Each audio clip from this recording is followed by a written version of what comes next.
of God. That is what we saw in chapter 3.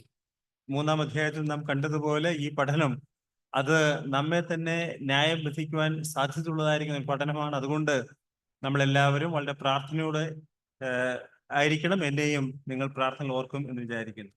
Last week we saw from chapter 4 verses 1 to 12. കഴിഞ്ഞ ആഴ്ച നമ്മൾ 4-ാം അധ്യായം 1 മുതൽ 12 വരെയുള്ള വാക്യങ്ങളാണ് നമ്മൾ കണ്ടത്. I know I was a bit fast, but so we're going to summarize that entire 12 verses once again in a very short time.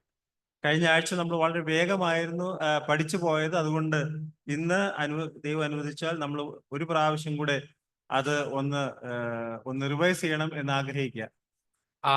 We saw that there were 3 kinds of wars.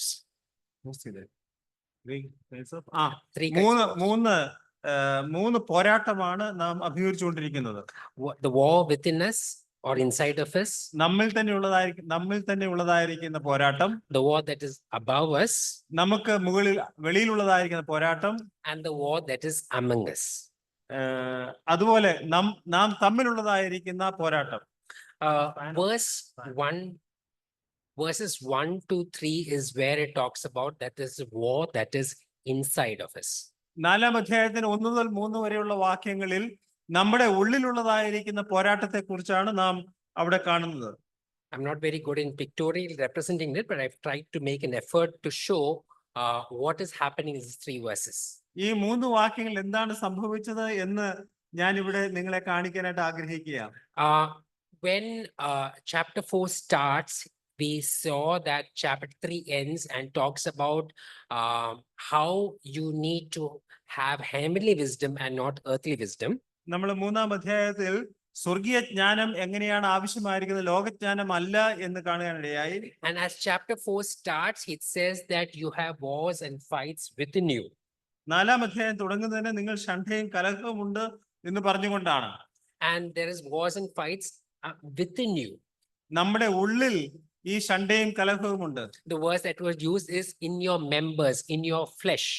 നമ്മുടെ ജഡത്തിൽ ഈ യുദ്ധമുണ്ട് എന്നാണ് ആ വാക്കിൽ അത് ഇന്ന് നമുക്ക് മനസ്സിലാകുന്നത്. The word that was used for pleasure in the original was meaning hideous. അവിടെ നമ്മള് ഭോഗേച്ഛ എന്ന വാക്ക് ആണ് നമ്മള് അതാണ് ഭോഗേച്ഛയെ കുറിച്ചാണ് നമ്മൾ കാണുന്നത്. We understand that the pleasures of this world is a cycle where you will never be enough in what you get. ഈ ഭോഗേച്ഛ എന്താണെന്ന് ചോദിച്ചാൽ നമ്മുടെ ജീവിതത്തിൽ നമുക്ക് ലഭിക്കുന്നത് അത് എത്ര ലഭിച്ചാലും മതിയാകുന്നില്ല എന്നുള്ളതായിരിക്കുന്ന ചിന്തയാണ്. That is why many times it is more like a vicious cycle. അതുകൊണ്ടാണ് അത് ഒരു ചക്രം പോലെ എപ്പോഴും ആയിരിക്കുന്നത്. And the 3 things that is mentioned specifically is because of which you will lust, you will covet and you will fight. അതിൽ നിന്ന് നമുക്ക് 3 കാര്യങ്ങൾ നമ്മൾ കാണുന്നു. നമുക്ക് മോഹിക്കുന്നു, നിങ്ങൾ കൊല്ലുകയും അസൂയപ്പെടുകയും ചെയ്യുന്നു. So this is because you are trying to get something which will never satisfy you. എന്തുകൊണ്ടാന്ന് ചോദിച്ചാൽ നമുക്ക് ലഭിക്കുന്നതായിരിക്കുന്ന കാര്യങ്ങൾ അത് നമ്മെ ഒരിക്കലും സംതൃപ്തരാക്കുന്ന വിഷയങ്ങളല്ല. And because of which they say that you do not have. അതുകൊണ്ട് നമുക്ക് ഇല്ല എന്നെപ്പോഴും അങ്ങനെ പറയുവാനിടയാകും. In English it says you cannot obtain what you like. What you desire, you are not able to obtain it. നമുക്ക് ആഗ്രഹമുള്ളത് നമുക്ക് നേടുവാനായിട്ട് സാധിക്കുന്നില്ല എന്നാണ് നാം പറയാറുള്ളത്. At times it says that you do not ask. That is why you do not receive. ചിലപ്പോൾ നാം പറയും നാം ചോദിക്കാത്തത് കൊണ്ടാണ് നമുക്ക് ലഭിക്കാത്തത്. And you see in this picture, even if you ask, you're asking with a wrong motive. എന്നാൽ നാം ഇവിടെ വായിക്കുന്നു, നമ്മള് വല്ലാതെ യാചിക്ക കൊണ്ടാണ് നമുക്ക് അത് ലഭിക്കാത്തത് എന്ന് നമ്മൾ വായിക്കുന്നുണ്ട്. In NKJV it says you ask amiss or you ask with wrong intentions. അവിടെ തെറ്റായ ചിന്താഗതിയോട് ആഗ്രഹത്തോടു കൂടിയാണ് നാം ആഗ്രഹിക്കുന്നത്. And what you ask is because you want to spend it on your hideous or on your pleasures. എന്തുകൊണ്ടാണെന്ന് ചോദിച്ചാൽ നാം അങ്ങനെ ആഗ്രഹിച്ച് പറയുന്നതായിരിക്കും പ്രാർത്ഥിക്കുന്ന വിഷയങ്ങൾ അത് ലഭിച്ചിട്ട് നമ്മുടെ ഭോഗേച്ഛകളിൽ അത് ചെലവഴിക്കുവാനായിട്ടാണ്. That is why there is a war that is inside of you. അതുകൊണ്ടാണ് നമ്മിൽ തന്നെ നമ്മുടെ ജഡത്തിൽ ഒരു പോരാട്ടമുണ്ട് എന്ന് നാം പറയുന്നത്. Next we go to the war that is above us. എന്നാൽ അടുത്ത വാക്യങ്ങൾ നമുക്ക് മുകളിൽ നമുക്ക് വെളിയിലുള്ളതായിരിക്കുന്ന പോരാട്ടത്തെ കുറിച്ചാണ്. In some versions in English, it says adulterers and adulteresses. ചില വാക്യങ്ങളിൽ വ്യഭിചാരം ചെയ്യുന്ന പുരുഷൻ സ്ത്രീ എന്ന നിലയിലാണ് അത് രേഖപ്പെടുത്തിയിരിക്കുന്നത്. But in the original, it is only the word adulteresses. എന്നാൽ അതിന്റെ ശരിയായ മൂലഭാഷയിൽ അവിടെ വ്യഭിചാരികൾ എന്ന് മാത്രമേ ഉള്ളൂ. We know that in the Old Testament, whenever God was addressing Israelites and they were going away from God, God called them as adulteress because they went away from God. പഴയ നിയമത്തിൽ എപ്പോഴെങ്കിലും യഹൂദന്മാർ ഇസ്രായേൽ മക്കൾ ദൈവത്തിൽ നിന്ന് അകന്നു പോയാൽ അവരെ പരസംഗം ചെയ്യുന്നവർ വ്യഭിചാരികൾ എന്ന് രേഖപ്പെടുത്തിയിരിക്കുന്നു. There was spiritual adultery among them. അവരിൽ ഒരു ആത്മീകമായ പരസംഗമുണ്ട്. They were flirting with the world. അവർ ഈ ലോകവുമായിട്ട് അവര് പ്രത്യേകമായിരിക്കുന്ന ബന്ധത്തിൽ ഏർപ്പെടുകയാണ്. Because then moves on to say that your relationship can be with either God or with the world. എന്നാൽ ഇവിടെ വീണ്ടും പറയുകയാണ്, നിങ്ങൾക്കുള്ള ബന്ധം ഒന്നുകിൽ ദൈവത്തോട് ആയിരിക്കാം, അല്ലെങ്കിൽ ഈ ലോകത്തോട് ആയിരിക്കും. You cannot have friendship with both the world and God at the same time. നമുക്ക് ഒരു കാലത്തും ദൈവത്തോടും മനുഷ്യരോടും ലോകത്തോടും ഒരേപോലെ ബന്ധം സ്ഥാപിക്കുവാനായിട്ട് സാധ്യമാകില്ല. A best example in the Old Testament that we see how this is explained quite well. പഴയ നിയമത്തിൽ ഈ കാര്യം വളരെ വ്യക്തമായിട്ട് അത് രേഖപ്പെടുത്തിയിട്ടുണ്ട്. Where Hosea was asked by God to go and marry Gomer, whom he knew was living in adultery. ഹോശയ പ്രവചനത്തിൽ ഹോശയോട് ദൈവം പറഞ്ഞു, നീ പോയി വ്യഭിചാരിയായിരിക്കുന്ന ഒരു വേശ്യ സ്ത്രീയെ വിവാഹം കഴിക്കുവാനായിട്ട് ഈ പ്രവാചകനോട് ദൈവം പറയുകയാണ്. And even after marriage, even after having 3 children, she still continued in adultery. എന്നാൽ അവർക്ക് 3 മക്കൾ ഉണ്ടായതിനു ശേഷവും ഈ സ്ത്രീ വേശ്യാവൃത്തിയിൽ അവൾ ഏർപ്പെട്ടുകൊണ്ടേയിരുന്നു. But God asked Hosea to go back, redeem her, purchase her back, which is already hers. എന്നാൽ ഹോശയോട് ദൈവം പറഞ്ഞു, അങ്ങനെയുള്ളതായിരിക്കുന്ന വഴിവിട്ടുപോയ ആ സ്ത്രീയെ നീ വീണ്ടും പോയി അവളെ വില കൊടുത്ത് വാങ്ങിക്കുക എന്ന് പറയുകയാണ്. That is God's love. അതാണ് ദൈവത്തിന്റെ സ്നേഹം. Verse 6 onwards, it says that even though you have an inclination to the things of this world, 6-ാം വാക്യം മുതൽ നമുക്ക് ഈ ലോകത്തോടാണ് നമ്മുടെ ആഭിമുഖ്യം എന്ന് വന്നാലും, still when sin abounds, grace abounds more. എന്നാൽ അവിടെ പാപം പെരുകുന്നിടത്ത് കൃപയും പെരുകി എന്ന് നമുക്ക് മനസ്സിലാവും. It does not say sin here, but it means basically when you have an inclination to the world, understand that God is there and he gives you more grace. ഇവിടെ പാപത്തെക്കുറിച്ച് പാപം എന്ന വാക്ക് ഉപയോഗിച്ചിട്ടില്ല എങ്കിലും ഈ ലോകത്തോട് ആഭിമുഖ്യം ഉള്ളതായിരിക്കുന്ന ആ അവസ്ഥ. In verse 5 it says that the spirit who dwells in us yearns jealousy. ഇവിടെ നമ്മൾ 5-ാം വാക്യത്തിൽ അവൻ നമ്മിൽ വസിക്കുമാറാക്കിയ ആത്മാവ് അസൂയക്കായി കാക്ഷിക്കുന്നുവോ. What is this spirit and what is this jealousy? എന്താണ് ആത്മാവ്, എന്താണ് അസൂയ? The spirit means not the Holy Spirit, rather the spirit, the human spirit that is within you.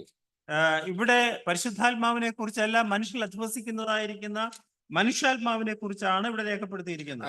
If you see after the flood in Noah's time, നോഹയുടെ കാലഘട്ടത്തിൽ പ്രളയം ഉണ്ടായതിനു ശേഷം, there I'll just read Genesis chapter 8 verses 21. 8-ാം അധ്യായം ഉൽപ്പത്തി പുസ്തകം 8-ാം അധ്യായം 21-ാമത്തെ വാക്യം. യഹോവ സൗരഭ്യവാസന മണത്തപ്പോൾ യഹോവ തന്റെ ഹൃദയത്തിൽ അരുളിച്ചെയ്തത്, ഞാൻ മനുഷ്യന്റെ നിമിത്തം ഇനി ഭൂമിയെ ശപിക്കയില്ല.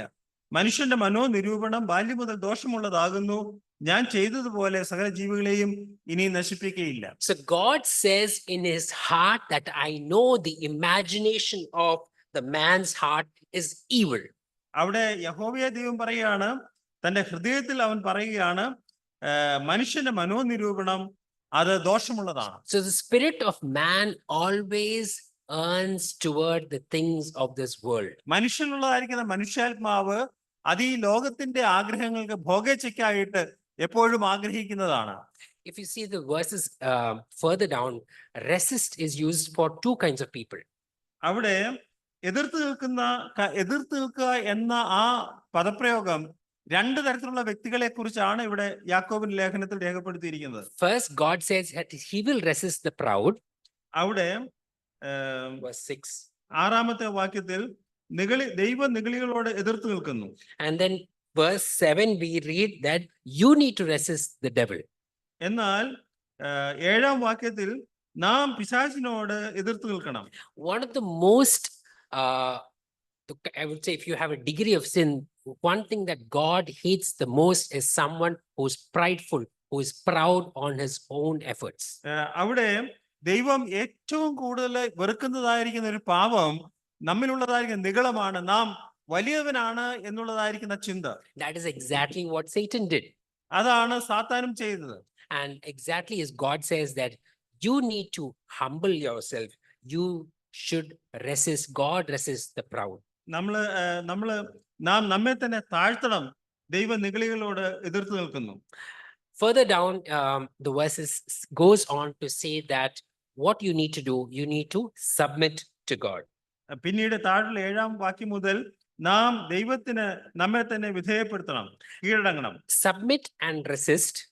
കീഴടങ്ങുക, എതിർത്ത് നിൽക്കുക. Both these terms are military terms. ആ രണ്ട് വാക്കുകളും പട്ടാള ഭാഷയാണ്. So if God is your commander, you need to submit to his authority. ദൈവം നമ്മുടെ നായകനാണെങ്കിൽ, നമ്മുടെ കമാൻഡർ ആണെങ്കിൽ അവന്റെ ഭരണത്തിന് നാം നമ്മെ തന്നെ വിധേയപ്പെടുത്തണം. And then you need to draw near to God. അതിനുശേഷം നാം അവനോട് അടുത്ത് ചെല്ലണം. Even as we draw near to God, God gives a guarantee that he will draw near to us. നാം ദൈവത്തോട് അടുത്ത് ചെല്ലുമ്പോൾ ദൈവം നമുക്ക് നൽകുന്നതായിരിക്കുന്ന ഗ്യാരണ്ടിയാണ് അവൻ നമ്മോട് അടുത്ത് വരും. And as we draw near to God, remember what says in later verses that you need to have clean hands, pure hearts. അവിടെ നാം ദൈവത്തോട് അടുത്ത് ചെല്ലുമ്പോൾ നമ്മുടെ കൈകൾ വെടിപ്പായിരിക്കണം. നമുക്ക് നല്ല ഒരു ശുദ്ധമുള്ളതായിരിക്കുന്ന ഒരു ഹൃദയം ആവശ്യമാണ്. You might ask the question, when we say draw near to God, you are expected to take the first step. നമ്മൾ ദൈവത്തോട് അടുത്ത് ചെല്ലുക എന്ന് പറയുമ്പോൾ നാം പെട്ടെന്ന് ഓർക്കും നാം ആണ് ആദ്യത്തെ പടി ചെയ്യേണ്ടത് എന്നുള്ളത്. But always remember, God first loved us. എന്നാൽ നാം എപ്പോഴും ഓർക്കണം ആദിയിൽ ദൈവം നമ്മെ സ്നേഹിച്ചു. So the door is always open for any sinner to come to him because he is ready to accept you, hands wide open. ഏത് പാപിക്കും ഏത് സമയവും കടന്നു ചെല്ലുവാനായിട്ട് രണ്ട് കൈകളും നീട്ടി ദൈവം അവിടെ വാതിൽ തുറന്നിട്ടിരിക്കുകയാണ്. In verse 4, he calls the believers as adulteresses. അവിടെ 4-ാം വാക്യത്തിൽ അവിടെ വ്യഭിചാരിണികൾ എന്ന് ചിലരെ വിളിക്കുന്നുണ്ട്. And in verse 8, he calls them sinners and double-minded. അവിടെ 8-ാം വാക്യത്തിൽ അവിടെ ഇരുമനസ്സുള്ളവർ പാപികൾ എന്ന് രേഖപ്പെടുത്തിയിരിക്കുന്നു. So if you continue, if you have lost your relationship with God, if you are there's something hindering your relationship with God, God is saying that you have spiritual adultery. നാം ദൈവത്തോട് അകന്ന് ആണ് ജീവിക്കുന്നതെങ്കിൽ ദൈവം പറയുന്നു നാം നമ്മെ സംബന്ധിച്ചിടത്തോളം നാം വ്യഭിചാരിണികൾ അഥവാ പരസംഗം ലോകത്തോട് ചെയ്യുന്നവരാണ്. If you continue in your sin, you need to ask yourself, are you still a sinner or are you a saint? നാം ഇപ്പോഴും നമ്മുടെ പാപങ്ങളിൽ തന്നെയാണ് തുടരുന്നതെങ്കിൽ നാം നമ്മോട് തന്നെ ചോദിക്കണം, നാം രക്ഷിക്കപ്പെട്ടവരാണോ അതോ നാം ഇപ്പോഴും നമ്മുടെ പാപത്തിൽ ആണോ നാം ജീവിക്കുന്നത്? In James chapter 1 verses 8, we read on when he talks about faith, he says, are you double-minded or are you going from this side to that side? 1-ാം അധ്യായത്തിന്റെ 8-ാം വാക്യത്തിൽ ഇരുമനസ്സുള്ള മനുഷ്യൻ തന്റെ വഴികളിലൊക്കെയും അസ്ഥിരൻ ആകുന്നു. നമുക്ക് അസ്ഥിരമായി രണ്ട് ഇരുമനസ്സുള്ള മനുഷ്യനായിട്ടാണോ നാം ജീവിക്കുന്നത്? That's the same verse that is used here in 4 verses 8. 4-ാം അധ്യായത്തിന്റെ 8-ാം വാക്യത്തിൽ അതേ വാക്ക് തന്നെയാണ് ഇവിടെ ഉപയോഗിച്ചിരിക്കുന്നത്. And later on it says you need to lament, you need to mourn and you need to weep. 9-ാം വാക്യത്തിൽ നാം സങ്കടപ്പെട്ട് ദുഃഖിച്ച് കരയണം. And again he finally closes by saying, humble yourself in the sight of the Lord and he will lift you up. 10-ാം വാക്യത്തിൽ കർത്താവിന്റെ സന്നിധിയിൽ താഴുവീൻ, എന്നാൽ അവൻ നിങ്ങളെ ഉയർത്തും. The third war that is the war that is among us. പിന്നീടുള്ളതായിരിക്കും 3-ാമത്തെ പോരാട്ടം അത് നാം തമ്മിലുള്ളതായിരിക്കുന്ന പോരാട്ടമാണ്. where it says, understand that most of the calls amongst us starts always with the tongue.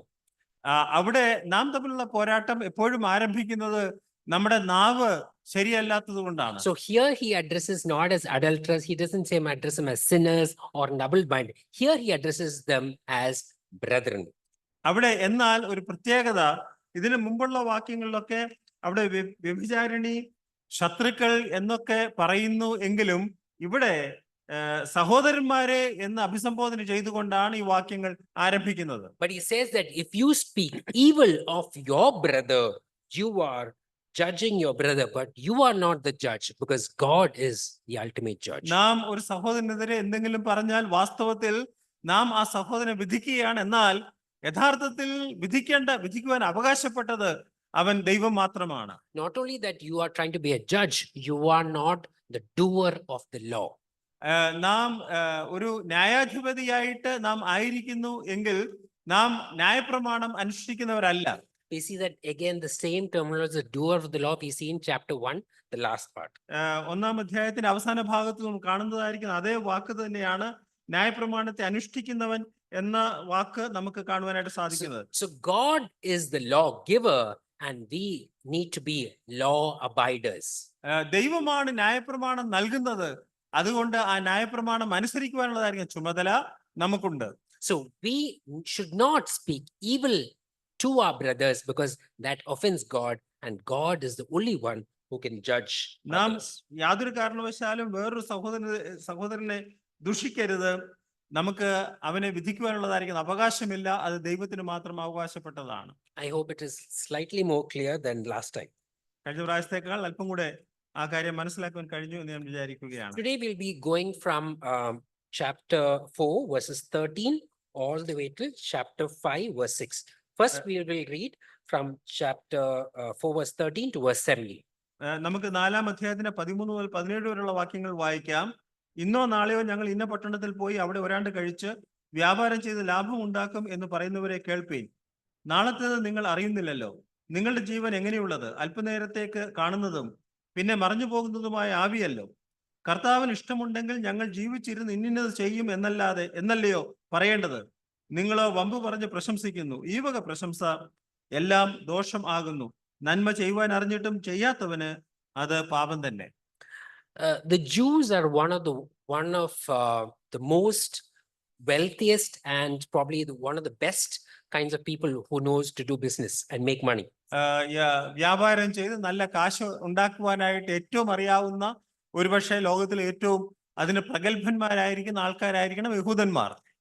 Online when I checked, Forbes said that 30% of the richest people are actually Jews. ലോകത്തിൽ ഇന്നുള്ളതിൽ ഏറ്റവും വലിയ ധനവാന്മാരിൽ 30% വാസ്തവത്തിൽ യഹൂദന്മാർ തന്നെയാണ്. If you see the entire system of what we call the Swiss bank started during the Holocaust time just to protect their money and funds. That is how the Swiss bank itself came into functioning. യഹൂദന്മാരെ പീഡിപ്പിച്ച് കൊന്നതായിരിക്കുന്ന ആ യുദ്ധ സമയത്ത് ആ സമയത്ത് യഹൂദന്മാരുടെ ധനം സൂക്ഷിക്കുവാനായിട്ടാണ് Swiss bank ആരംഭിച്ചത്.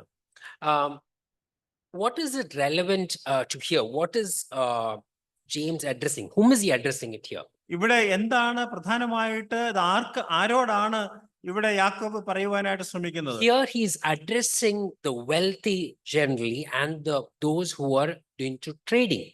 ഇവിടെ ധനവാന്മാരായിരിക്കുന്ന യഹൂദന്മാർ അവർ വ്യാപാരം ചെയ്യുന്നവരോടാണ് ഇവിടെ യാക്കോബ് പറയുന്നത്. He does not refer them as brethren. അവിടെ അവരെ സഹോദരന്മാരെ എന്ന് അവിടെ അഭിസംബോധന ചെയ്യുന്നില്ല. Because the notion is probably there are a lot of people who are just Sunday Christians. ഒരുപക്ഷെ അവിടെ അന്നുണ്ടായിരുന്ന പലരും കേവലം ഞായറാഴ്ച ക്രിസ്ത്യാനികൾ മാത്രമായിട്ടുള്ളവർ ആയിരിക്കാനുള്ള സാധ്യതയുണ്ട്. What do you mean by Sunday Christians? എന്താണ് ഈ ഞായറാഴ്ച ക്രിസ്ത്യാനി എന്ന് പറഞ്ഞാൽ? Very simple. People come only on Sunday. നമുക്കറിയാം ഞായറാഴ്ച മാത്രം കാര്യങ്ങൾക്ക് വരുന്നവരെയാണ് നമ്മൾ ഞായറാഴ്ച ക്രിസ്ത്യാനി എന്ന് പറയുക. I'm not going to do online and offline debate. അതിനെക്കുറിച്ച് ഓൺലൈൻ ഓഫ്ലൈനിലുള്ള കാര്യങ്ങളെ കുറിച്ച് ഞാൻ പറയാൻ ആഗ്രഹിക്കുന്നില്ല. But is your Christian life in this world restricted to just one day so that I have a membership in my church? നമ്മുടെ സഭയിൽ ഒരു അംഗത്വം ഉണ്ടാക്കണം എന്ന് മാത്രം ആഗ്രഹിച്ചുകൊണ്ട് കേവലം ഞായറാഴ്ചകളിലേക്ക് മാത്രം നമ്മുടെ സഭയുമായിട്ടുള്ള ബന്ധം നാം അത് അങ്ങനെ നമ്മുടെ ഈ ലോക ജീവിതത്തിൽ നമ്മൾ അങ്ങനെ അതിനുവേണ്ടി ശ്രമിക്കുന്നു എങ്കിൽ So James is here addressing both actually the believers and definitely the other believers or the so-called believers. ഇവിടെ യാക്കോബ് വിശ്വാസികളെയും വിശ്വാസികളല്ലാത്തവരെയും ഒരുപോലെ ഇവിടെ യാക്കോബ് അവരോട് സംസാരിക്കുകയാണ്. And he tells them, you should not boast about tomorrow. അവിടെ യാക്കോബ് പറയുന്നു നാളെയെ കുറിച്ച് നീ വലിയ വീമ്പ് അടിക്കരുത്. Another thing they always understand when we talk about wealth, where Jesus itself says that you cannot serve God and mammon at the same time. നമ്മൾ ധനത്തെ കുറിച്ച് പറയുമ്പോൾ നമ്മൾ പറയും നമുക്ക് ദൈവത്തെയും മാമോനെയും ഒരുപോലെ സേവിക്കുവാനായിട്ട് സാധ്യമാകയില്ല. The world always says that you have to be self-sufficient.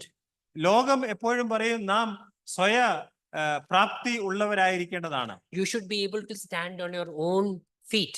നമുക്ക് സ്വന്തം കാലിൽ നിൽക്കുവാനുള്ളതായിരിക്കുന്ന ശക്തി ഉണ്ടാവണം. You have to be independent. നാം സ്വതന്ത്രരായിരിക്കണം. You should be self-reliant.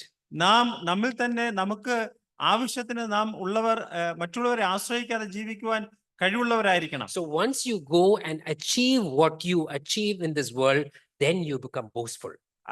അങ്ങനെ നാം ഈ ലോകത്തിൽ നമുക്ക് ആഗ്രഹിച്ചതൊക്കെ നാം നേടിക്കഴിയുമ്പോൾ നാം നമ്മോട് തന്നെ വമ്പ് പറയുന്നവരായി തീരും. Often in our lives, in our business and other matters, we always plan for the future. നമുക്കറിയാം നമ്മുടെ ജീവിതത്തിൽ നമ്മുടെ ബിസിനസ്സിലൊക്കെ നമ്മൾ നാളെയെ കുറിച്ച് പ്ലാൻ ചെയ്യുന്നവരാണ്. So is it a good thing to plan, or I should depend only on God and don't plan? നമ്മൾ അങ്ങനെ നാളെയെ കുറിച്ചുള്ള പദ്ധതികൾ അത് ചെയ്യുന്നത് നല്ലതാണോ, അതോ എല്ലാം ദൈവത്തിന് അങ്ങ് വിട്ടുകൊടുത്ത് നാം യാതൊരു ചിന്തയുമില്ലാതെ ജീവിക്കുന്നതാണോ നല്ലത്? We sing the song I don't know about tomorrow. നമ്മളിങ്ങനെ പറയും നാളെയെ കുറിച്ച് എനിക്ക് അറിഞ്ഞുകൂടാ. But we know about tomorrow, at least in regards to money, we know about tomorrow. Probably at least regard to money, we know about tomorrow. ഒരുപക്ഷെ ധനത്തെ സംബന്ധിച്ചിടത്തോളം നമുക്ക് നാളെയെ കുറിച്ച് ഏതാണ് നിശ്ചയം ഉണ്ടാവാം. Because we have kept enough for tomorrow. എന്തുകൊണ്ടെന്നാൽ നമുക്ക് നാളത്തേക്ക് ആവശ്യമുള്ളത് നാം സ്വരൂപിച്ചിട്ടുണ്ട്. That was not how the early church or our forefathers lived. നമ്മുടെ പിതാക്കന്മാർ ഒരുപക്ഷെ അങ്ങനെ ആയിരുന്നില്ല. Because always they were hand to mouth. അവര് എപ്പോഴും അത്യാവശ്യത്തിന് മാത്രം ഉള്ളവരായിരുന്നു. So automatically, because of our culture and because our lifestyle and how we do things, we have become boastful because I have enough for tomorrow. നമ്മുടെ ജീവിതത്തിന്റെ സാഹചര്യങ്ങൾ കൊണ്ട് സ്വഭാവം കൊണ്ട് നാം നമ്മിൽ തന്നെ വമ്പു പറയാണ് നമുക്ക് ആവശ്യത്തിനുള്ളതെല്ലാം ഉണ്ട്. So here was a group of people, it says this in verse 13 and 14, that they would go from one place to another just to make profit. So it didn't matter where they were, they went wherever they could make profit. ഇവിടെ 13-14 വാക്യങ്ങളിൽ എവിടെയെങ്കിലും ഒക്കെ പോയി ഒരു സ്ഥലത്ത് നിന്ന് വേറെ സ്ഥലത്തേക്കൊക്കെ പോയി വ്യാപാരം ചെയ്ത് ധാരാളം ധനമുണ്ടാക്കുന്നതിന് വ്യക്തികളെ കുറിച്ചാണ് പറയുന്നത്. We need to have in our future plan, we need to have goals, visions and missions and all in our life. നമ്മുടെ ജീവിതത്തിൽ നാളെയെ കുറിച്ച് നമുക്ക് ഒരു ധാരണ, എന്താണ് വേണ്ടത് എന്നുള്ളതിനെ കുറിച്ച് നമുക്ക് പദ്ധതികൾ ആവശ്യമാണ്. But many times we plan a lot of things and we achieve a lot of things. നാം പലപ്പോഴും പല കാര്യങ്ങളും പദ്ധതിയിട്ട് അതൊക്കെ ഒരുപക്ഷെ അതിൽ പലതും നാം പ്രാപിച്ചു എന്ന് വരാം. But the problem what happens is then you become arrogant and then you become boastful. We see in verse 16. 16 വാക്യത്തിൽ നാം വായിക്കുന്നത് നാം വമ്പ് പറഞ്ഞ് ചിലപ്പോൾ പ്രശംസിക്കുവാനായിട്ട് ഇടയാകും. So the problem, if you follow the world system, your tendency is to be self-confident and prideful. നാം ഈ ലോകത്തിന്റെ രീതികളാണ് നാം അവലംബിക്കുന്നതെങ്കിൽ നാം സ്വയം പ്രശംസിച്ച് നാം വമ്പ് പറയുന്നവരായി തീരുവാനുള്ള സാധ്യതയുണ്ട്. So this is a very natural tendency because your reliance is not on God, but your reliance is on the money and the positions and your efforts. നാം ദൈവത്തിൽ ശ്രദ്ധ കേന്ദ്രീകരിക്കുന്ന പകരം നാം ധനത്തിലും ഒക്കെ ശ്രദ്ധ കേന്ദ്രീകരിക്കുന്നത് വാസ്തവത്തിൽ അതുകൊണ്ട് ഉണ്ടാകുന്നതായിരിക്കുന്ന ഒരു സാധാരണ കാര്യമാണ് ഈ ഈ സ്വഭാവ സവിശേഷത. Just for our understanding, I'm just giving an example. ഒരു ഉദാഹരണം പറഞ്ഞാൽ, I know not much of youngsters here, but the youngsters know a music band which is called BTS. BTS എന്ന് പറയുന്നതായിരിക്കുന്ന ഒരു സംഗീത ഗ്രൂപ്പിനെ കുറിച്ച് യുവാക്കൾക്കും യുവതികൾക്കും അറിയാം.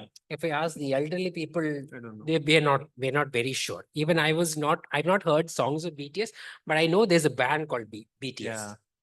BTS എന്ന് പറയുന്ന ഒരു ബാൻഡ്.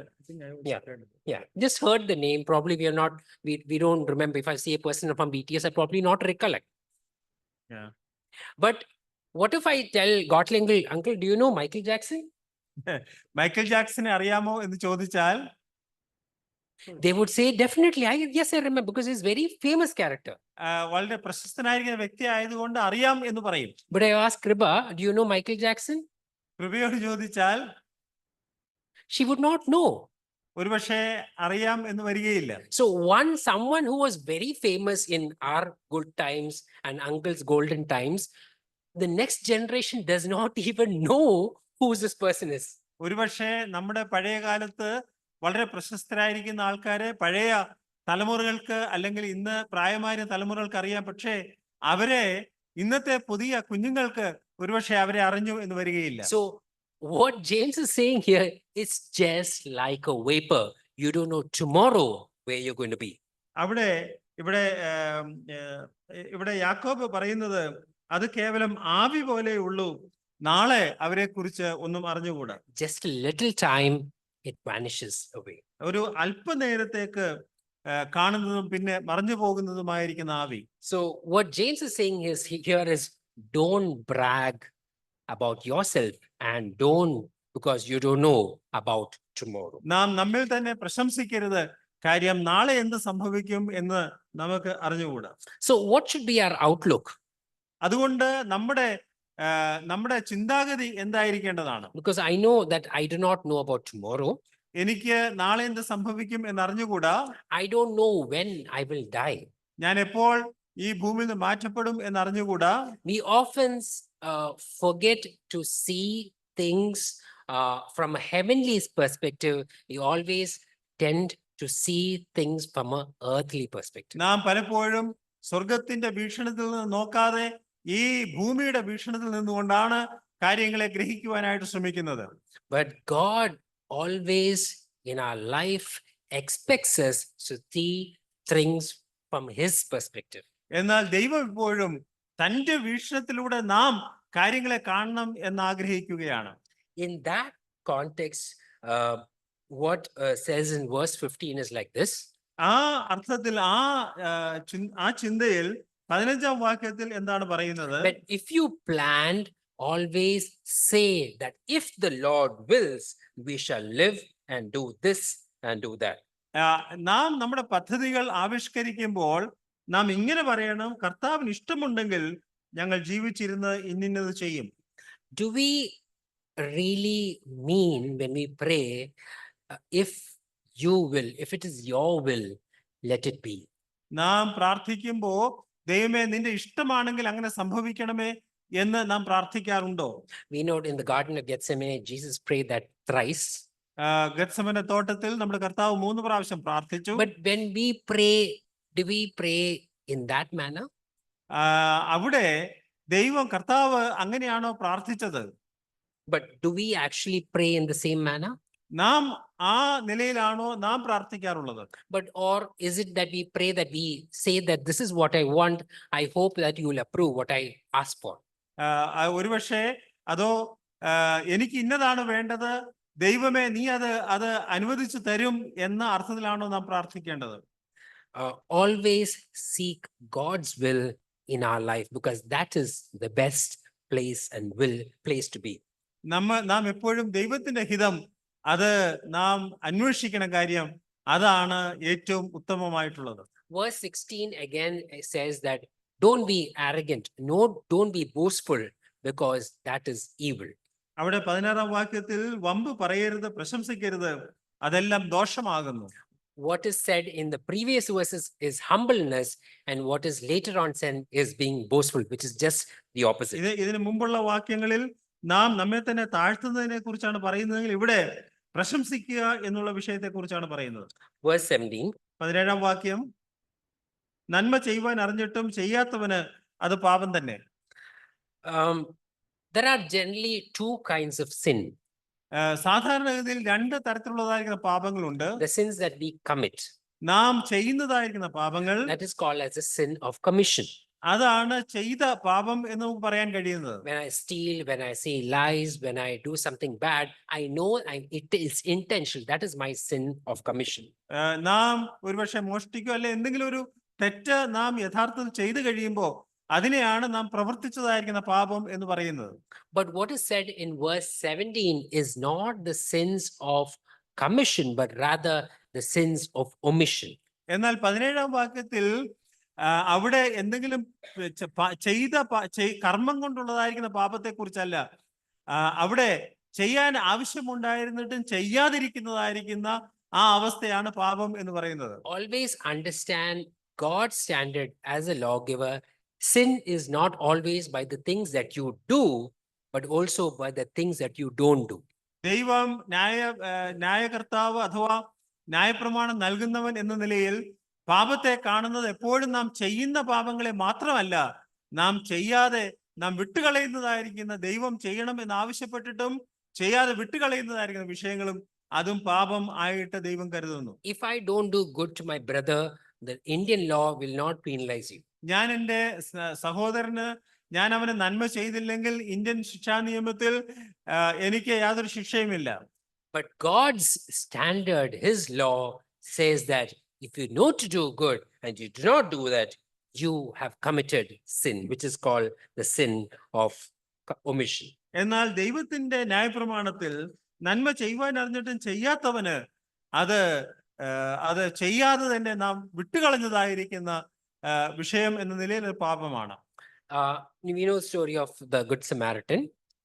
നല്ല ശമര്യക്കാരനെ കുറിച്ച് നമുക്കറിയാം. Where the first two people, the priest and the Levite, did not bother or care for that Samaritan. ആ ശമര്യക്കാരനോട് ആദ്യത്തെ രണ്ട് വ്യക്തികൾ പുരോഹിതനും ലേവ്യനും അവൻ ഇവനെ ഈ വഴിയാത്രക്കാരനെ ഗൗനിച്ചില്ല.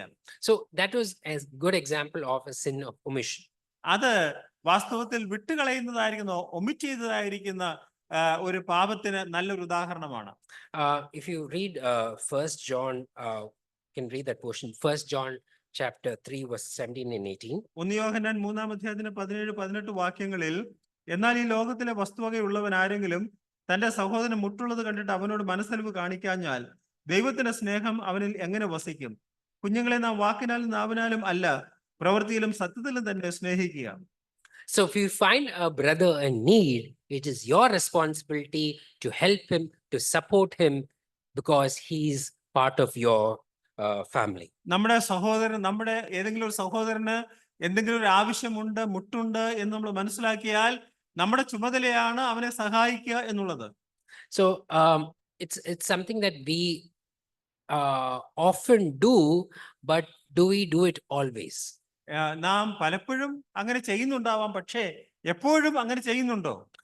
Just read one more portion, Matthew 5 verse 16. മത്തായിയുടെ സുവിശേഷം 5-ാം അധ്യായത്തിന്റെ 16-ാം വാക്യം കൂടി നമുക്ക് വായിക്കാം. 5:16. അങ്ങനെ തന്നെ മനുഷ്യർ തങ്ങളുടെ നല്ല പ്രവൃത്തികളെ കണ്ട് സ്വർഗ്ഗസ്ഥനായ നിങ്ങളുടെ പിതാവിനെ മഹത്വപ്പെടുത്തേണ്ടതിന് നിങ്ങളുടെ വെളിച്ചം അവരുടെ മുമ്പിൽ പ്രകാശിക്കട്ടെ. So why do I need to do this? Because I am glorifying God in my good works, because that glorifies my master, my father. ഞാൻ എന്തുകൊണ്ടാണ് അങ്ങനെ ചെയ്യേണ്ട കാര്യം? ഞാൻ അങ്ങനെ ചെയ്യുമ്പോ എൻ്റെ സ്വർഗ്ഗസ്ഥനായ എൻ്റെ പിതാവിനെ, എൻ്റെ കർത്താവിനെ ഞാൻ അവരെ ബഹുമാനിക്കുകയും ആദരിക്കുകയുമാണ്. So as said before, I'm just repeating it.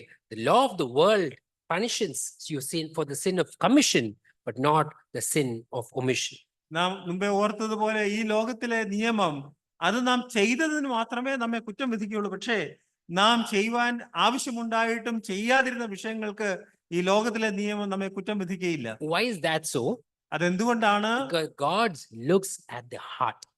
എന്തുകൊണ്ടാണെന്ന് ചോദിച്ചാൽ ദൈവം ഹൃദയങ്ങളെയാണ് പരിശോധിക്കുന്നത്. That is what we saw in 4 verse 3.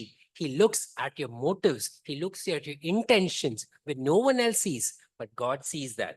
മൂന്നാം വാക്യത്തിൽ, 4-ാം അധ്യായത്തിലെ 3-ാം വാക്യത്തിൽ അതിന്റെ അർത്ഥം ദൈവം നമ്മുടെ ചിന്താഗതിയെ, നമ്മുടെ ആഗ്രഹത്തെയാണ് നോക്കുന്നത്. നാം എന്ത് ചെയ്തു എന്നുള്ളതല്ല, അതിനേക്കാൾ അതെന്തുകൊണ്ട് ചെയ്തു എന്നുള്ളതാണ് ദൈവം നോക്കുന്നത്. Moving on to chapter 5 verses 1 to 6, we can read it. 5-ാം അധ്യായത്തിന് 1 മുതൽ 6 വരെയുള്ള വാക്യങ്ങൾ നമുക്ക് വായിക്കാം. അല്ലയോ ധനവാന്മാരെ, നിങ്ങളുടെ മേൽ വരുന്ന ദുരിതങ്ങൾ നിമിത്തം കരഞ്ഞു മുറയിടുവിൻ. നിങ്ങളുടെ ധനം ദ്രവിച്ചും ഉടുപ്പ് പുഴുവരിച്ചും പോയി. നിങ്ങളുടെ പൊന്നും വെള്ളിയും കറ പിടിച്ചു. ആ കറ നിങ്ങളുടെ നേരെ സാക്ഷിയാകും. അത് തീ പോലെ നിങ്ങളുടെ ജഡത്തെ തിന്നുകളയും. അന്ത്യകാലത്ത് നിങ്ങൾ നിക്ഷേപങ്ങളെ ശേഖരിച്ചിരിക്കുന്നു. നിങ്ങളുടെ നിലങ്ങളെ കൊയ്ത്തുവേലക്കാരുടെ കൂലി നിങ്ങൾ പിടിച്ചുവല്ലോ. അത് നിങ്ങളുടെ അടുക്കൽ നിലവിളിക്കുന്നു. കൊയ്തവരുടെ മുറവിളി സൈനികളുടെ കർത്താവിന്റെ ചെവിയിൽ എത്തിയിരിക്കുന്നു. നിങ്ങൾ ഭൂമിയിൽ ആഡംബരത്തോടെ സുഖിച്ചു പൊളച്ചു. കുലദിവസത്തിൽ എന്ന പോലെ നിങ്ങളുടെ ഹൃദയത്തെ പോഷിപ്പിച്ചിരിക്കുന്നു. നിങ്ങൾ നീതിമാനെ കുറ്റം വിധിച്ചു കൊന്നു. അവൻ നിങ്ങളോട് മറുത്ത് നിൽക്കുന്നതുമില്ല. So this is actually a continuation of what we saw in chapter 4, the last part.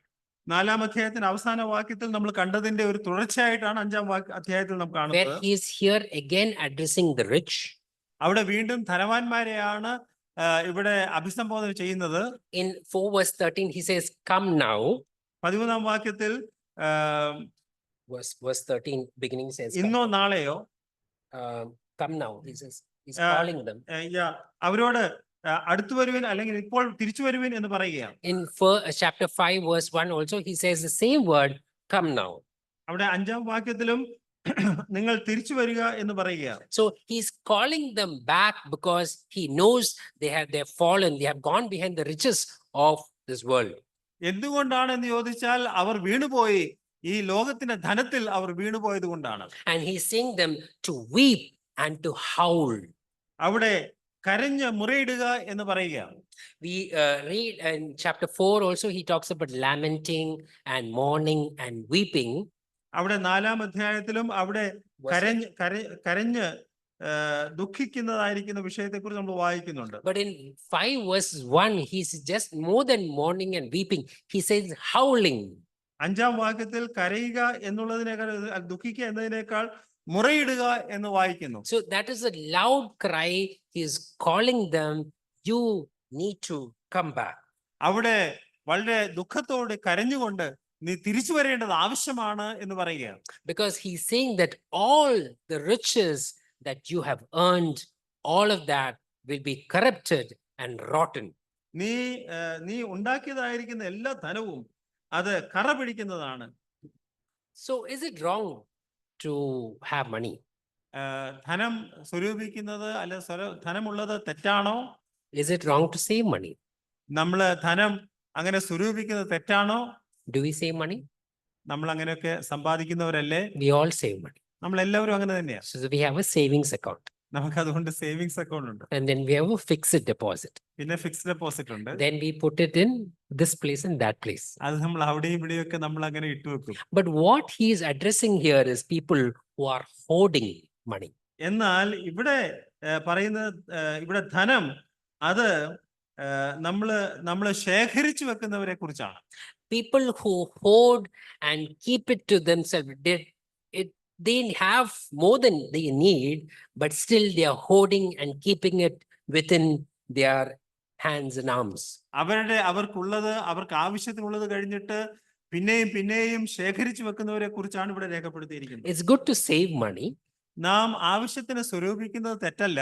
In Proverbs, we know the ant was Solomon is talking about in the summertime, in the time that the ants save. Look at the ants, you sluggards and lazy. സദൃശവാക്യത്തിൽ ഉറുമ്പിനെ കുറിച്ച് അവിടെ നമ്മൾ വായിക്കുന്നത് മടിയന്മാരോട് ഉറുമ്പിനെ നോക്കി പഠിക്കാനായിട്ട് പറയുന്നുണ്ട്. But he says that all that you're going to hoard, all that you're going to keep for yourselves, all that, your garments, your gold, your silver, all of that is going to rotten and waste away. എന്നാൽ ഇവിടെ പറയുന്നു, നാം ഇങ്ങനെ ശേഖരിച്ചു വെക്കുന്നതായിരിക്കും, ആവശ്യത്തിലധികം ശേഖരിച്ചു വെക്കുന്നതായിരിക്കുന്ന എല്ലാ കാര്യങ്ങളും അത് ദ്രവിച്ചും പുഴുവരിച്ചും പോകുന്നതാണ്. In Luke chapter 12 verses 34, you can read that verse 33 and 34. Luke chapter 12 verses 33 and 34. ലൂക്കോസ് സുവിശേഷം 12-ാം അധ്യായത്തിന്റെ 33-34 വാക്യങ്ങൾ അവിടെ നിങ്ങളുടെ നിക്ഷേപം ഉള്ളിടത്ത് നിങ്ങളുടെ ഹൃദയവും ഇരിക്കും. നിങ്ങളുടെ അരകെട്ടിയും വിളക്ക് 33 നിങ്ങൾക്കുള്ളത് വിറ്റ് ഭിക്ഷ കൊടുപ്പീൻ. കള്ളൻ അടുക്കുകയോ പുഴു കെടുക്കുകയോ ചെയ്യാത്ത സ്വർഗത്തിൽ പഴകിപ്പോകാത്ത മടിശീലകളും തീർന്നു പോകാത്ത നിക്ഷേപവും നിങ്ങൾക്ക് ഉണ്ടാക്കിക്കൊള്ളുവീൻ. നിങ്ങളുടെ നിക്ഷേപം ഉള്ളിടത്ത് നിങ്ങളുടെ ഹൃദയവും ഇരിക്കും. So what Luke is saying, or Jesus is saying here, is where your treasure is, there is your heart. ലൂക്കോസില് അവിടെ പറയുന്നത് നിങ്ങളുടെ നിക്ഷേപം എവിടെയുണ്ടോ അവിടെയായിരിക്കും നിങ്ങളുടെ ഹൃദയം. Why are you not able to give? Because my heart, my treasure is in this money. That is where which is very close to me. ഞാൻ എന്തുകൊണ്ടാണ് മറ്റുള്ളവർക്ക് എന്റെ ധനം കൊടുക്കുവാനായിട്ട് മടിക്കുന്നത്? കാര്യം എന്റെ ഹൃദയം ആ ധനത്തിലാണ് ഇരിക്കുന്നത്. God says to give it away. എന്നാൽ ദൈവം പറയുന്നു അത് ആവശ്യമുള്ളവർക്ക് കൊടുക്കുവാനായിട്ട് ആവശ്യമുണ്ട്. When we do portfolio management or financial planning, നാം ഫൈനാൻഷ്യൽ ധനത്തിന്റെ പ്ലാനിംഗ് ഒക്കെ ചെയ്യുമ്പോൾ they say common terminology, they say don't put all your eggs in one basket. അങ്ങനെ നമ്മൾ പറയുമ്പോൾ നമുക്ക് അറിയാം നമുക്കുള്ള എല്ലാ മുട്ടയും ഒരു പാത്രത്തിൽ നാം സൂക്ഷിക്കാൻ പാടില്ല. So that is why I said before, we put it in stocks, we put it in fixed deposit, we put in real estate here. And so we put it in different portfolios because every basket will give you a different return. എന്തുകൊണ്ടാണെന്ന് ചോദിച്ചാൽ നമുക്കുള്ളതായിരിക്കുന്ന ധനം അത് വ്യത്യസ്തമായിരിക്കുന്ന വിവിധമായിരിക്കുന്ന കാര്യങ്ങൾ നാം നിക്ഷേപിക്കുമ്പോൾ നമുക്കറിയാം അതിൽ നിന്നൊക്കെ നമുക്ക് വരുമാനം ലഭിച്ചുകൊണ്ടിരിക്കും. We expect a certain return, but probably it might or might not happen. നാം അതിൽ നിന്ന് ചില ഫലങ്ങൾ നാം ആഗ്രഹിക്കും, പക്ഷെ കിട്ടിയെന്നും കിട്ടിയില്ലെന്നും വരാം. So that is why you put it in different places. അതുകൊണ്ടാണ് നമ്മൾ പല വിധത്തിൽ പല കാര്യങ്ങളിൽ നമ്മുടെ ധനം നിക്ഷേപിക്കുന്നത്. So this is what we call as mitigating of risk. അതാണ് നമ്മുടെ റിസ്ക് അത് കുറയ്ക്കാനായിട്ട് നാം ശ്രമിക്കുന്നത് അങ്ങനെയാണ്. But what James is telling here is, whichever portfolio, wherever you put it, all of that is one day going to rotten and give away. എന്നാൽ ഇവിടെ യാക്കോബ് പറയുന്നത് നമ്മുടെ ധനം അത് ഏതൊക്കെ രീതിയിൽ നമ്മൾ അത് സ്വരൂപിച്ചു വെച്ചാലും ഏതെങ്കിലും ഒരു ദിവസം അത് ദ്രവിച്ചും പുഴുവരിച്ചും പോകുവാനായിട്ട് ഇടയാകും. You might heap it up in your treasure, but understand your last days are counted.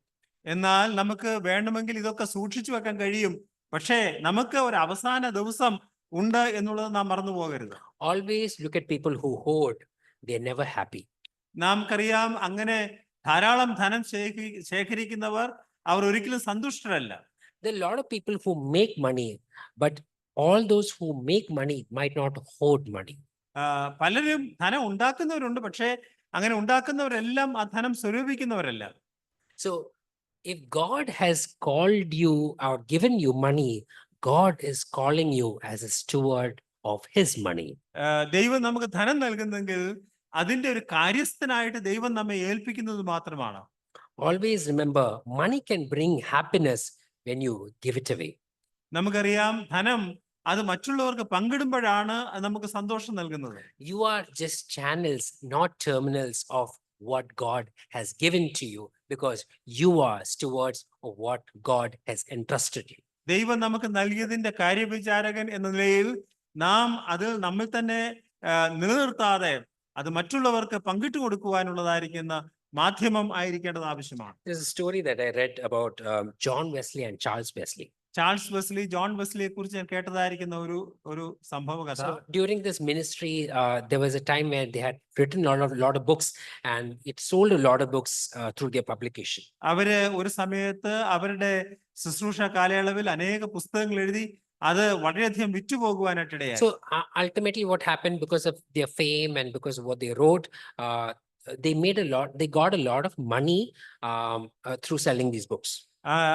അവർക്ക് വളരെ പ്രശസ്തി ഉണ്ടായിരുന്നത് കൊണ്ട് അവർക്ക് ഒരുപാട് പുസ്തകങ്ങൾ വിറ്റ് ധാരാളം ധനം സമ്പാദിക്കാനിടയായി. So they asked John Wesley, a businessman, asked this thing, so what are you going to do with all this money? അതുകൊണ്ട് ജോൺ വെസ്ലിയോട് ചോദിച്ചു, ഈ ധനം കൊണ്ട് നീ എന്താണ് ചെയ്യാൻ പോകുന്നത്? So the advice, the statement that John Wesley said was like this. John Wesley ഇങ്ങനെയാണ് പറഞ്ഞത്, you have to make all that you can. നമുക്ക് കഴിയുന്നിടത്തോളം നാം ഉണ്ടാക്കണം. You have to save all that you can. നമുക്ക് ആവശ്യത്തിന് നാം അത് സ്വരൂപിക്കണം. And you have to give all that you can. നമുക്ക് കഴിയുന്നത്രത്തോളം നാം മറ്റുള്ളവർക്ക് പങ്കിട്ട് കൊടുക്കണം. You have to make it, you have to save it, and you have to give it. നമുക്ക് നാം ഉണ്ടാക്കണം, അത് സ്വരൂപിക്കണം, മറ്റുള്ളവർക്ക് കൊടുക്കണം. That is what God has entrusted us. അതാണ് ദൈവം നമ്മെ കുറിച്ച് ആഗ്രഹിക്കുന്നത്. Further verses you read from verses 4 to 6 4 മുതൽ 6 വരെയുള്ള വാക്യങ്ങളിൽ is again about talking about people who misuse their wealth. അവരുടെ ധനത്തെ തെറ്റായ രീതിയിൽ വിനിമയം ചെയ്തവരെ കുറിച്ചാണ് അവിടെ രേഖപ്പെടുത്തിയിരിക്കുന്നത്. If you look at during the time where this was written around AD 60, late part of 40s, around 48, 49 AD. AD 40കളുടെ അവസാന കാലഘട്ടത്തിലാണ് ഈ പുസ്തകം രേഖപ്പെടുത്തിയിരിക്കുന്നത്. So this is a time wherein land was owned by only the rich, only a minority. ആ കാലഘട്ടത്തിൽ ഏറ്റവും വലിയ ധനവാന്മാര് മാത്രമേ അവിടെ ഭൂമി സ്വന്തമാക്കിയിരുന്നുള്ളൂ. So land was a measure of your wealth. അവിടെ ധനത്തിന്റെ ഒരു അളവായിരുന്നു ഭൂമി എന്നുള്ളത്. So there was only two kinds of people. They were either the rich and they were the poor. അതുകൊണ്ട് രണ്ട് രീതിയിലുള്ള ആൾക്കാർ മാത്രമേ ഉള്ളൂ, ഒന്നുകിൽ ധനവാന്മാർ അല്ലെങ്കിൽ ദരിദ്രർ. So there was no middle class what we find right now. നമ്മൾ ഇന്ന് കാണുന്നത് പോലെ മധ്യസ്ഥ വർഗം അന്നുണ്ടായിരുന്നില്ല. So God is very clearly telling them that he hears the cries of the people, the poor and the needy. അവിടെ കർത്താവുകളുടെ പ്രത്യേകമായിട്ട് പറയുകയാണ്, താൻ ഈ പാവങ്ങളുടെ വേലക്കാരുടെ അവരുടെ നിലവിളി, കൊയ്ത്തുകാരുടെ മുറവിളി കർത്താവ് കേൾക്കുകയാണ്. If you see in Deuteronomy chapter 24, ആവർത്തന പുസ്തകം 24-ാം വാക്യം, 24 verses 14 and 15. 24-ാം അധ്യായത്തിന്റെ 14 and 15. 14-15 വാക്യങ്ങളിൽ, നിന്റെ സഹോദരന്മാരിലോ നിന്റെ ദേശത്ത് നിന്റെ പട്ടണങ്ങളിലുള്ള പരദേശികളിലോ ദരിദ്രനും അഗതിയുമായ കൂലിക്കാരനെ നീ പീഡിപ്പിക്കരുത്. അവന്റെ കൂലി അന്നേക്കന്ന് കൊടുക്കണം. സൂര്യൻ അതിന്മേൽ അസ്തമിക്കരുത്. അവൻ ദരിദ്രനും അതിനായി ആശിച്ചു കൊണ്ടിരിക്കുന്നവനുമല്ലോ. അവൻ നിനക്ക് വിരോധമായി യഹോവയോട് നിലവിളിപ്പാനും അത് നിനക്ക് പാപമായി തീരുവാനും ഇടവരുത്തരുത്. So there was always a situation where the landlords held back the wages of the laborers and the workers.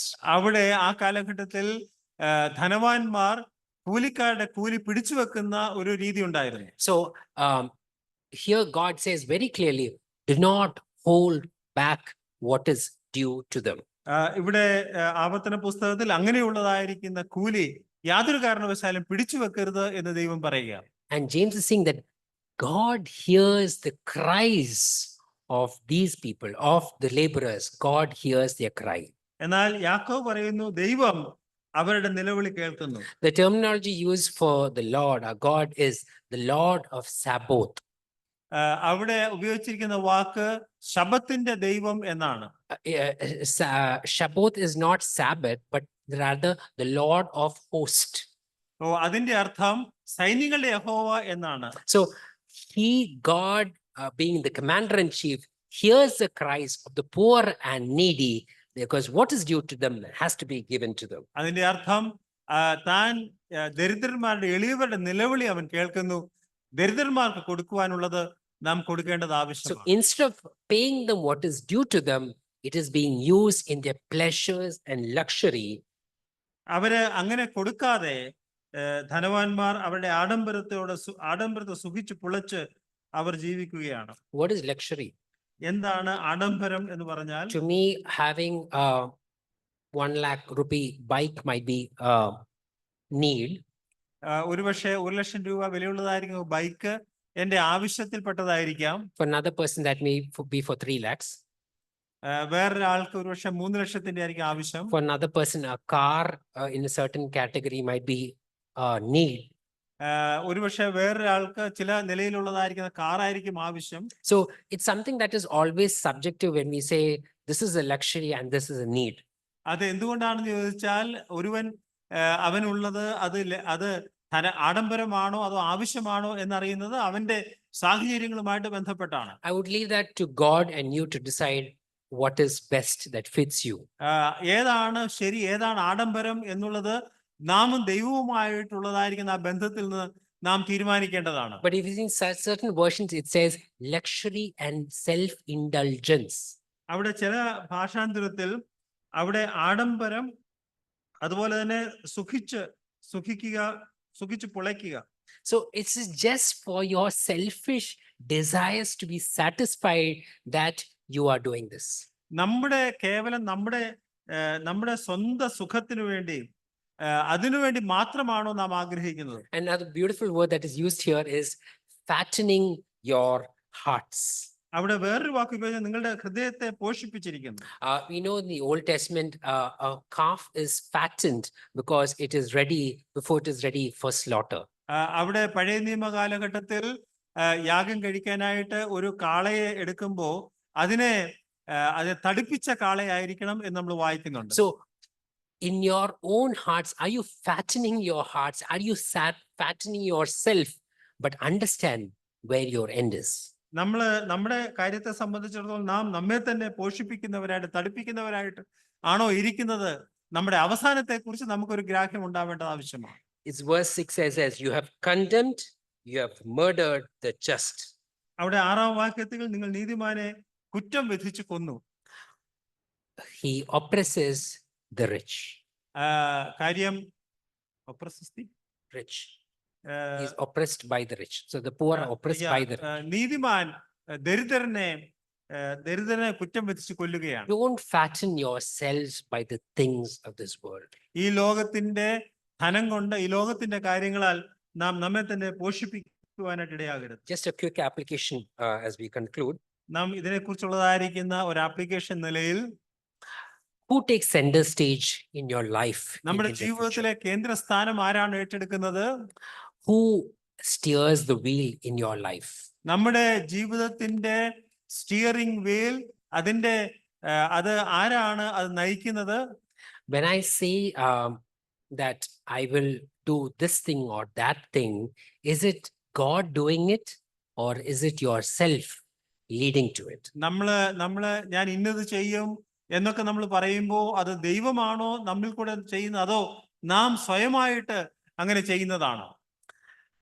Always understand that you don't spend your life, but rather invest your life. നമ്മുടെ ജീവിതത്തെ കേവലം അങ്ങനെ തീർക്കുക എന്നുള്ളതല്ല, അത് ശരിയായ രീതിയിൽ നമ്മുടെ ജീവിതം ദൈവത്തിന് നിക്ഷേപമായിട്ട് കൊടുക്കേണ്ടതാണ്. Many times we work, we do a lot of things so that I can buy this house, buy this place, go this place, to spend your life. But are you investing your life in the right place? നമ്മള് പലപ്പോഴും ഞാൻ ഇന്ന ഭൂമി വാങ്ങിച്ച് ഇന്ന രീതിയിലൊക്കെ ജീവിക്കും, അങ്ങനെ നമ്മുടെ ജീവിതത്തെ അങ്ങനെ ചെയ്തങ്ങ് തീർക്കാനായിട്ട് ശ്രമിക്കുക. പക്ഷെ അതല്ല, നാം ദൈവസന്നിധിയിൽ അത് നാം ശരിയായ രീതിയിൽ നിക്ഷേപിക്കേണ്ടത് ആവശ്യമാണ്. When you spend on something there is no return. നമുക്ക് തിരിച്ച് ഒന്നും ലഭിക്കാത്ത സ്ഥലത്ത് നാം ചെലവഴിക്കുമ്പോൾ അതിൽ നമുക്കൊന്നും തിരിച്ചു ലഭിക്കുന്നില്ല. But when you invest your life, there is always a return. നമ്മുടെ ജീവിതത്തെ നാം നിക്ഷേപിക്കുമ്പോൾ അത് നമുക്ക് തിരിച്ച് ലഭിക്കുവാനായിട്ട് ഇടയാകും. If you say that I will do it if the Lord wills, mean it if you say it. നാം ഇങ്ങനെ കർത്താവിന് ഇഷ്ടമുണ്ടെങ്കിൽ എന്ന് നാം പറയുകയാണെങ്കിൽ നാം തീർച്ചയായിട്ടും നിക്ഷേപിക്കുന്നവർ. Because God knows your inner motives. നമ്മുടെ അകത്തെ ആഗ്രഹങ്ങൾ ദൈവത്തിന് നന്നായിട്ട് അറിയാം. Do good lest you sin. നാം നന്മ ചെയ്യുക അല്ലെങ്കിൽ നാം പാപം ചെയ്യുവാനായിട്ട് ഇടയാകും. Humble, be repentant and weep in the presence of God. നാം നമ്മെ തന്നെ താഴ്ത്തി നാം നമ്മെ തന്നെ പശ്ചാത്താപത്തിൽ നാം ദൈവസന്നിധിയിൽ കരയുവാനായിട്ട് ഇടയാകണം. Never oppress the poor and needy. നമുക്ക് ഉള്ളതായിരിക്കുന്ന പാവങ്ങൾ, ദരിദ്രരായവരെ, അവരെ യാതൊരു കാരണവശാലും നാം അവരെ ഒപ്രസ് ചെയ്യുവാനായിട്ട് പാടുള്ളതല്ല. A very simple example, just what we can apply in our own lives. നമ്മുടെ ജീവിതത്തിൽ നമുക്ക് പ്രാവർത്തികമാക്കുവാൻ കഴിയുന്ന ഒരു ഉദാഹരണം, we have sometimes domestic servants and helps in our home, probably full time, probably part time. നമ്മുടെ വീടുകളിലൊക്കെ മിക്കവാറും എല്ലാവരുടെയും വീടുകളിൽ നമ്മെ സഹായിക്കാനായിട്ട് വരുന്ന ആൾക്കാരുണ്ട്. They also we give them for what they are doing. അവര് ചെയ്യുന്നതിനുള്ള പ്രതിഫലം നമ്മൾ പറഞ്ഞു കൊടുക്കുന്ന പ്രതിഫലം നാം കൊടുക്കും. But generally that is someone in front of us whom we can help them because of what they have offered or what they have done for us. നമുക്ക് ചെയ്യുന്നതിന് വേണ്ടി ചെയ്യുന്നത് കൊണ്ട് അവർക്ക് ആവശ്യമുള്ള സമയത്ത് അവരെ സഹായിക്കാൻ കഴിയുന്നതായിരിക്കുന്ന വ്യക്തിയാണ് അങ്ങനെയുള്ള വ്യക്തികൾ. But are we willing to give them more than what they have actually done? അവര് ചെയ്തതിനേക്കാൾ കൂടുതൽ നമുക്ക് അവരുടെ ആവശ്യാനുസരണം കൊടുക്കാനുള്ളതായിരിക്കുന്ന ഒരു മനസ്സ് നമുക്കുണ്ടോ? I just remember another example that came to my mind now. വേറൊരു ഉദാഹരണം എൻ്റെ ഹൃദയത്തിൽ വരുന്നത്, When we installed this project, it was like this earlier. നമ്മൾ നേരത്തെ നമ്മുടെ പ്രൊജക്ട് നമുക്കറിയാം ഇവിടെയായിരുന്നു നേരത്തെ. We had a couple of youngsters and we had got someone who had helped us in installing this അത് project. ഒരാളെ വിളിച്ച് നമ്മുടെ യുവ സഹോദരന്മാരോട് ചേർന്നാണ് നമ്മൾ അങ്ങോട്ട് മാറ്റി സ്ഥാപിച്ചത്. So when this person installed this, we just had to give a certain amount. ആ മനുഷ്യൻ അത് ഇൻസ്റ്റാൾ ചെയ്തപ്പോൾ അവന് ചില എമൗണ്ട് നമ്മൾ കൊടുക്കണമായിരുന്നു. But when I told we'll give double the amount. എന്നാൽ ബെനെ നമ്മോട് പറഞ്ഞു അവന് ഇരട്ടി കൊടുക്കാം എന്ന് പറഞ്ഞു. Why? I asked Benay why. എന്തുകൊണ്ടാണ് എന്ന് ഞാൻ ചോദിച്ചു. Benay said this is because he's doing this in the church of God. എന്തുകൊണ്ടാണെന്ന് ചോദിച്ചാൽ അവൻ ദൈവസഭയിലാണ് ഈ ശുശ്രൂഷ ചെയ്യുന്നത്. He was first reluctant to take this money. അവന് ആദ്യം കൂടുതൽ പൈസ എടുക്കാനായിട്ട് തയ്യാറായിരുന്നില്ല. But this is something that you can leave as an example in the hearts and minds of the others. അത് ഒരു നല്ല ഉദാഹരണമായിട്ട് നമ്മുടെ ഹൃദയങ്ങളിൽ ഉൾക്കൊള്ളുവാനായിട്ട് കഴിയുന്ന ഒരു ഉദാഹരണമാണ്. Let us be generous in our giving, not just to our own believers, not only to our own church members, not only to those who are believers, but also to unbelievers. നമ്മുടെ സഭയിലുള്ളതായിരിക്കുന്ന അല്ലെ നാമുമായിട്ട് പരിചയപ്പെടുന്നതായിരിക്കുന്ന ആൾക്കാർക്ക് മാത്രമല്ല, മറ്റുള്ളവർക്കും മറ്റു വെളിയിലുള്ളവർക്കും കഴിയുന്നിടത്തോളം സഹായം ചെയ്യുവാനായിട്ട് നമുക്ക് ഇടയാകണം. Can Christians be rich? ക്രിസ്ത്യാനികൾ ധനവാന്മാരാകുന്നത് ശരിയാണോ? We have a lot of examples in the Old Testament and New Testament. പഴയ നിയമത്തിലും പുതിയ നിയമത്തിലും നമുക്ക് ധാരാളം ഉദാഹരണങ്ങൾ കാണുവാനായിട്ട് സാധിക്കും. What is important is how you make your money and how you use your money. എന്നാൽ ഏറ്റവും പ്രധാനം നാം എങ്ങനെ ധനം സ്വരൂപിക്കുന്നു, അതെങ്ങനെ നാം വിനിയോഗിക്കുന്നു എന്നുള്ളതാണ്. In conclusion, God gave his very own, the darling of heaven, and gave all the riches, give us everything that we need. ദൈവം തന്റെ ഏറ്റവും നല്ലതിനെ, സ്വർഗത്തിലെ ഏറ്റവും നല്ലതിനെ നമുക്ക് നൽകി എന്ന് മാത്രമല്ല, അതോടൊപ്പം സ്വർഗത്തിലെ സകല അനുഗ്രഹങ്ങളും നൽകുവാനായിട്ട് ഇടയായി. He didn't come from heaven carrying a check. He didn't come from heaven carrying a home. കർത്താവ് ഈ ഭൂമിയിലേക്ക് വന്നപ്പോ ഈ ഭൂമിയിൽ താൻ എന്തെങ്കിലും ധനമോ അല്ലെങ്കിൽ ഒരു നല്ല വീടോ ഒന്നും കൊണ്ടല്ല വന്നത്. He didn't even have enough to pay his taxes. അവന് ഈ ചുങ്കം കൊടുക്കുവാൻ അവന്റെ പൈസ ഉണ്ടായിരുന്നില്ല. He came with nothing, but he went back to heaven, saving us, redeeming us, because that he gave us what was most precious to him. അവൻ ഒന്നുമില്ലാത്തവനായിട്ടാണ് ഈ ഭൂമിയിൽ ഉണ്ടായിരുന്നത് എന്ന് വന്നാലും നമ്മെ രക്ഷിച്ച് ആണ് അവൻ സ്വർഗത്തിലേക്ക് കയറിപ്പോയത്. Let us follow his example and give where we need to give. നാം ഈ ഉദാഹരണം നമ്മുടെ ജീവിതത്തിൽ പ്രാവർത്തികമാക്കുവാൻ, നാം കൊടുക്കേണ്ടത് കൊടുക്കുവാനായിട്ട് ദൈവം നമ്മെ സഹായിക്കട്ടെ. May his name be glorified. ദൈവനാമം മഹത്വപ്പെടുമാറാകട്ടെ.